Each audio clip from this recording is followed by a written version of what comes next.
এই আসসালামু আলাইকুম।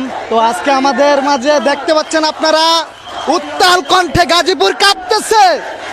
একেবারে বোনেরা ভাইয়েরা সকল সহযোদ্ধারা এগিয়ে যাচ্ছে আমাদের গাজীপুরের দিকে, গাজীপুর চৌরাস্তার দিকে। চৌরাস্তা ব্লকেট করা হবে আজকে। আপনারা যে জায়গায় যেভাবে আছেন সবাই চলে আসেন।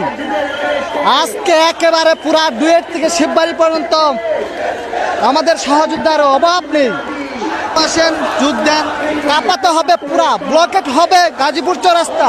আজকের এই 3 দফা কর্মসূচি পুরা দমে কবর দিতে হবে। দশম কি তোর বাপ দাদার কোথায়? দশম স্যার ডাইরেক্ট অ্যাকশন। তো আজকে আমাদের অ্যাকশন চলে যাবে গাজীপুর চৌরাস্তায়। আজকে একেবারে খুবই ভালো লাগছে যে বিষয়টা হচ্ছে আজকে আমাদের সমাগম হচ্ছে প্রচুর বড় শহরে। আজকে আমাদের যে সংগঠনটা হয়েছে সেই সংগঠনের আমরা মানবো না যে 30 সদস্য বিশিষ্ট একটি